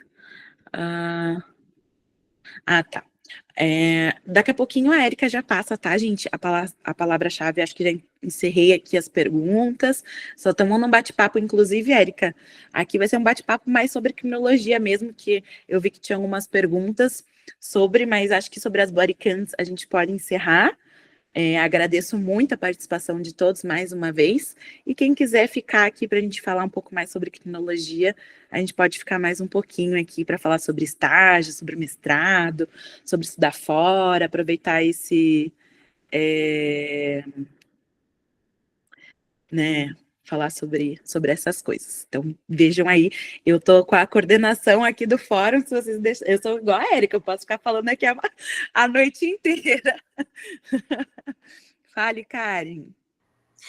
Eu de novo. Pode falar. Prazer te conhecer. Karen, Gente. Karen, Oi. me dá só uma licença, porque daí eu já falo a palavra-chave, tá bom? Tá bom. Como a Juliana sugeriu, a gente vai ficar no bate-papo e aí fica mais tranquilo, tá bom? A palavra-chave, pessoal, é segurança pública. Anotem a palavra-chave, ela direitinho. Depois a gente vai colocar o formulário lá no grupo e vocês preenchem com calma. Agora vocês anotem para depois não preencher errado e depois me falar, como a Rafa sempre fala, que o caminhão do ovo passou e vocês não ouviram. Segurança pública, tá bom, pessoal? Está escrito no chat também. Obrigada, Juliana, e obrigada, Karen. Então, Karen, por favor. Então, mais uma vez agradecer, porque acho que se for agradecer 1000 vezes ainda não é suficiente, porque a palestra foi maravilhosa. Todas as palestras pelo Perícia, pelo Fórum, são perfeitas. Eu fico me perguntando onde é que esse povo estava escondido que eu não conheci. Assim, eu sempre gostei da questão de investigação, de tentar entender como que aconteceu, desde os de crimes mais simples a mais complexos. Assistia muita investigação criminal no Discovery, desde criança. Eu também. E eu nem sabia que existia o curso de criminologia, mas, assim, a única coisa que eu não tenho muito, assim, que eu falo que eu não tenho estômago e emocional, é perícia, para mexer com perícia no corpo, essas coisas. Eu até sigo um perfil, mas não dá. Eu acho que eu tenho toque, eu fico agoniada. É assim, a criminologia, eu me encontrei, estou fascinada, apaixonada. E até então eu pensava que a criminologia seria mesmo no desvendar de crimes de morte. E eu não entendia, e através das palestras eu estou vendo que não é. Então, assim, a minha mente estava muito fechada ainda, porque é uma área que ainda assim não é muito conhecida, e também as pessoas ligam muito à perícia, né? E outra coisa que eu só queria dar uma ressalva, assim, que eu não tem muito a ver, não, mas assim, é na questão das câmeras. Teve um caso em BH, eu sou de Minas Gerais, do norte de Minas, e o policial estava num confronto, não entra na questão das câmeras não, mas como é interessante, assim, essa parte. Lá tem a cavalaria, eu não sei em outros lugares do Brasil se ainda tem, e o policial foi morto, e a equipe não conseguia localizá-lo, não sabia. E aí eles só descobriram porque o cavalo voltou para o quartel. E eu fiquei impressionada, assim, que meu tio trabalhou nessa equipe e ele conta. E eu cheguei a arrepiar. Eu falei assim, gente, impressionante, porque um cavalo, eles só descobriram que o policial foi morto porque o cavalo voltou para o quartel sem o policial. E não é um lugar perto, um bairro ao lado do quartel, foi um bairro muito, muito distante. E a gente começa a olhar essa situação assim, a gente vê que não é nada daquele que a gente conhece, porque é um mundaréu de situações e é muito, muito interessante. Obrigada, Karen, pela sua participação mais uma vez. Eu adoro ouvir as experiências de cada um. Eu vou aqui só responder mais uma perguntinha que a Verônica fez, né? Sobre a questão da Câmara, o uso de todas as vertentes policiais. Eu acho que entendi a sua pergunta, né? Se vai ser só a Polícia Militar que vai usar, como que vai ser a Polícia Federal, a Polícia Rodoviária. Inclusive, tem um estudo, eu não citei, mas agora com a pergunta da Verônica eu lembrei, tem um dos estudos que foi feito com a Polícia Rodoviária Federal. Então, eu acredito que aos poucos, gradativamente, seja uma implementação para todas as polícias mesmo, né? Porque assim também ajuda na cadeia de custódia, por exemplo, a Polícia Civil, que faz mais investigação, né? Nos momentos que tiverem que ir para local de crime e tal, também é uma possibilidade muito interessante. Mas a questão aí das vertentes da polícia vai ser, acho que gradativamente, todas as polícias vão aderindo aí a essa tecnologia. E ainda para responder a pergunta sobre estágio, que eu acabei não respondendo, né? Eu peço até desculpas, mas se você, eu estou lendo aqui e respondendo vocês, mas a questão do estágio, gente, é uma questão bem complicadinha, porque depende de cada universidade e o convênio que essas universidades têm com as instituições. Então, o nosso curso ainda não tem a obrigatoriedade do estágio, isso não impede que vocês façam estágio, até na categoria estágio voluntário, eu sei que é difícil, né? Mas a gente ainda está aí nessa questão de conseguir o estágio, inclusive a Associação Brasileira dos Bacharéis em Criminologia, a BBC, é uma das nossas pautas, além da regulamentação, essa questão do estágio. Eu sou vice-presidente da associação, o nosso presidente Calil está aqui, e sabe que isso é uma das coisas que a gente vem buscando, entrando em diálogo com as instituições. Eu sei que às vezes vocês têm a ânsia de se associarem com a gente e tal, mas se você estiver já no último ano da faculdade, já pode se associar, e quem for formado também pode se associar, e a gente está lutando por essas questões e indo tentando conquistar o nosso espaço, desde a parte dos estágios até na questão profissional aí, que já tem o projeto de lei. Deixa eu ver aqui, que agora é chat, é pergunta. Bianca Brito, amei a palestra, foi muito importante, cheia de aprendizados. Fazer criminologia é incrível, ainda não tenho uma área definida, mas vamos estudar e pesquisar. Antes tinha receio de me chamar de criminóloga, mas hoje vejo o quanto essa área é importante para a sociedade e me reconhecer como uma criminóloga antes de formar. Penso em fazer pós em Direito Penal. E isso, ótimo, é um casamento ótimo, criminologia e Direito Penal, criminologia e Psicologia, criminologia e Sociologia, tem muitas vertentes que auxiliam a gente aqui, e como a Karen tinha dito, né, assistia CSI, assistia Criminal Minds desde pequena, não sei o quê, às vezes a gente acha que criminologia é só isso, mas não, às vezes quando me pergunta assim, vou contar para vocês aqui uma resposta que eu dou. Você é criminóloga? O que você faz?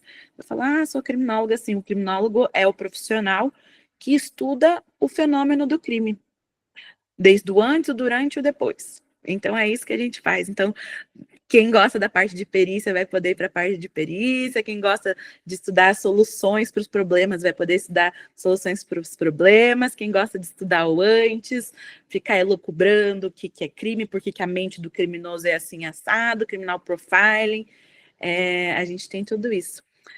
Deixa eu só ver se tem mais alguma pergunta e acho que aí a gente pode encerrar. Fico muito feliz pela participação de todas vocês, né? E é isso, muito obrigada pelo convite, mais uma vez, Érica, pessoal do fórum, muito obrigada, estou à disposição. Tem aí o contato do meu Instagram, a Érica passou para vocês. E fiquem à vontade para me mandar mensagem, para a gente bater um papo. Às vezes eu fico com um pouco de vergonha de postar vídeo, mas eu sempre respondo o pessoal lá pelos directs. Olá, Vera, tudo bem? Ei, boa noite. Valeu, doutora Juliana. Muito Obrigada. boa a fala. Nada de doutora, só Juliana. Só Juliana. Ainda não fiz meu doutorado. Ah, Vai chegar, o doutorado vai chegar. Pode me chamar de Juliana, fico mais à vontade. A gente fica mais próximo. ah, beleza. Mais alguém, gente? Muito obrigada a todos. Juliana, eu queria te agradecer muito por ter aceitado o convite, por participar da nossa primeira semana do fórum. E Primeira com de muitas, certeza, primeira de muitas, e com certeza, sim, você já está convidada para a próxima. Muito obrigada. Ou para Eu vejo que o algumas pessoal... outras palestras que a gente vai fazer aí o ano que vem. Eu vejo E que o assim, a pessoal tem gente muita curiosidade. Desculpa, eu vejo que o pessoal tem muita curiosidade em relação ao estágio, o que o criminólogo pode fazer. Foi uma outra palestra que o Calil deu e tem no canal do YouTube de vocês, né? Sim, sim, foi a primeira palestra que o Calil deu aqui com a gente no fórum, foi sobre a regulamentação. Exato. E a gente colocou lá no canal do YouTube, assim como a gente vai colocar essa semana também. Mas a gente tem ela gravada, sim. Inclusive, eu vou colocar depois lá no grupo do fórum. Mas, assim, a gente só tem a agradecer. Foi uma palestra incrível, maravilhosa, com um assunto, assim, novo, relativamente, né, para todos nós. E, assim, você explicou com foi uma forma tão simples e fácil da gente entender, que foi, assim, sensacional. Como eu disse, eu ficaria até amanhã cedo te ouvindo aqui. Muito obrigada, querida. Boa noite, gente. Espero que fiquem com a cabecinha aqui cheia de perguntas. Mas, Muita... com certeza, você abriu a mente, assim, de muita gente, inclusive a minha hoje. E assim como a do Calil, ontem também abriu a mente de muita gente, a minha também. E com certeza, assim, está ajudando demais. A gente está passando um conhecimento que, como a gente estava falando antes de começar a palestra, a gente precisa passar e não segurar conhecimento, né? E é uma troca, né? Por exemplo, hoje eu aprendi uma coisa nova. Eu aprendo com vocês também. É muito bom essa troca. Sim, eu falo que a gente um aprende com o outro, né? A gente nunca sabe tudo. Exatamente. E Então, mais uma vez, boa noite, muito obrigada a todos pela participação e até amanhã.